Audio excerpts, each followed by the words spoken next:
Good morning, Overall Middle School students. This is Mr. Woolley. And remember, the information contained in this video is intended to be viewed only by the students in Mr. Woolley's classroom. By watching the video, you agree that you will not record or share the video with anyone who's not a student in Mr. Woolley's classroom. Alright, lesson 4 today. Calculating probabilities for chance experiments with equally likely outcomes.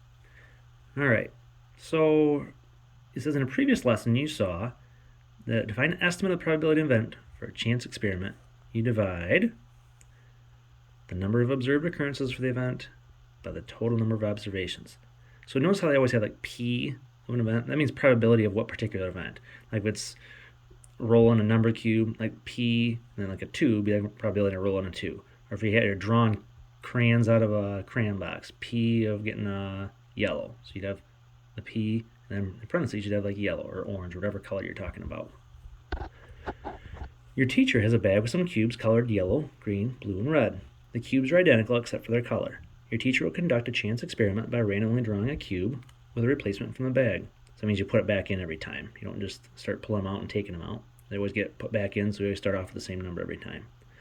Record the outcome of each draw on the table below. So let's pretend we did this. First thing, I pulled out a yellow cube and then put it back in. Next time I drew a red. The next time I drew a green, and so on. If I went ahead and did this and did a little trial and experiment, I could go ahead and say, all right, I did this 20 different times. Well, if I did this and it happened, I would get 5 yellows, 6 greens, 5 blues, and 4 reds if I did this the first time. All right? Now, it could be different any time I do it, but on this particular time I did it, that was my results. Now, it says based on the 20 trials, estimate the probability of choosing yellow cube, green, red, blue. Well, my estimate is they all should be 5 out of 20 because there's 20 of them. Each of them should happen an equal amount of times. So it should be 5 out of 20 or 1 out of 4. That's what it should be. Now, my trial though, yellow was 5 out of 20, lowest terms 1 out of 4. Oh, yellow matched up. Green, there was a little more green than what you'd normally expect. 6 out of 20, or lowest terms would be 3 out of 10, but still, as you can see, 6 isn't very far off from 5. Choosing red cube, went up with 4 out of 20. That's pretty darn close to the 5 out of 20, so that's 2 out of 10 lowest terms. And then blue is 5 out of 20 from what it should be, and it actually is what I got. So my trials were pretty close, actually. As you can see, if I had 1 less green and then 1 more red, it would have been like perfectly laid out. If there are 40 cubes in the bag, how many cubes of each color are in the bag? Well, if that's the case, and they're all equally split up in there, there should be 10 of each. So 10 out of 40 means you'd have like a 1 out of 4 chance of that happening. If your teacher were to randomly draw another 20 cubes at one time with replacement from the bag, would you see the same results? No, it's being a chance experiment.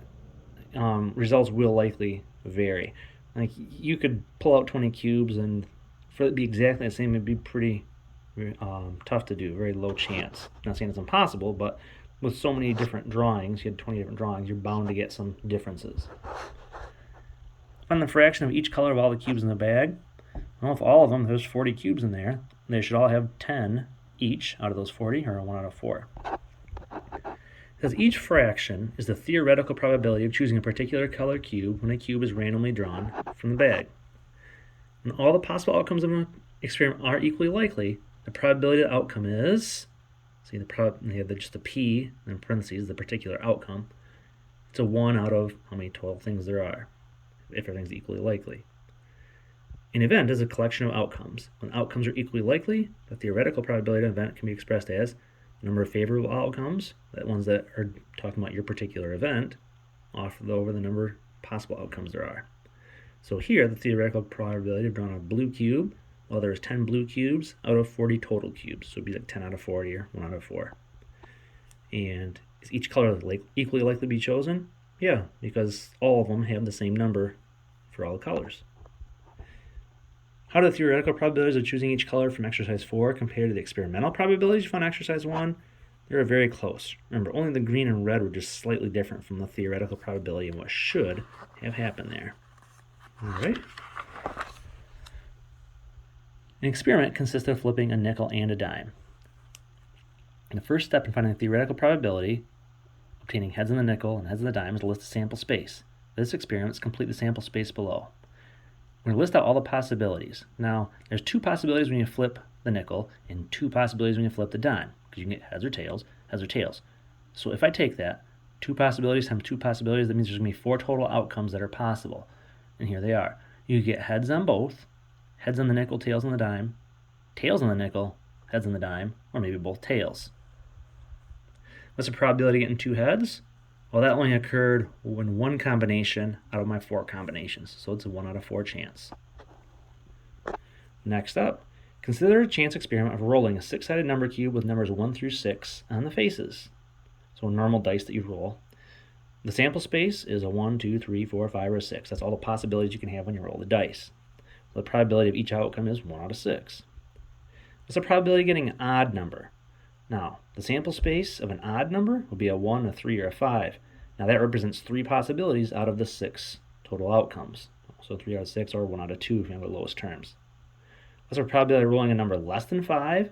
Well, a 1, a 2, a 3, and a 4 are all less than 5. That's 4 out of the 6, or what we call 2 out of 3. Consider an experiment of randomly selecting a letter from the word number.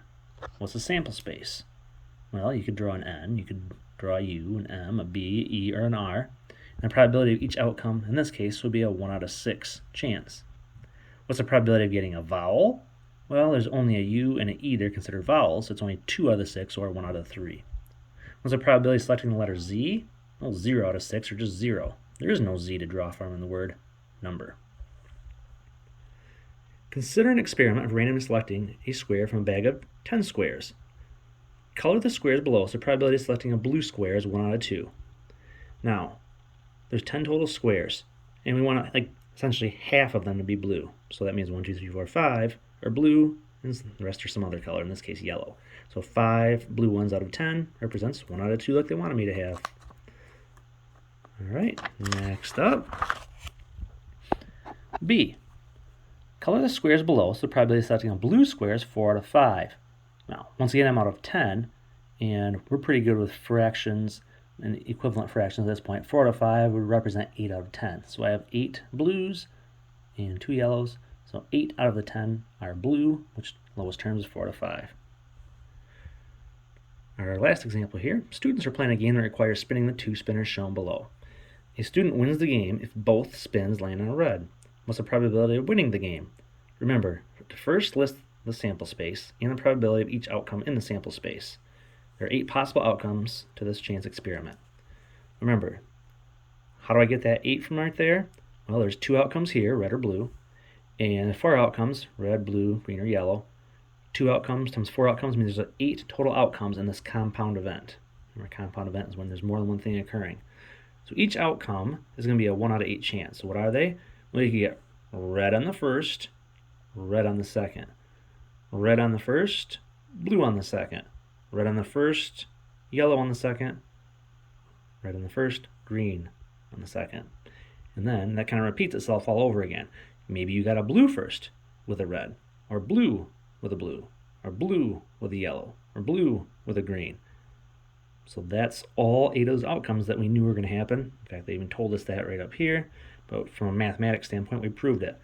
Now, we want to figure out the probability of both spins landing on a red. So the student wins the game if both spins land on red. What's the probability of winning that game? Well, only once did both of these land on red, so getting both red is a 1 out of 8 chance. Alright, thanks for watching, and go ahead and give your homework a try in Schoology.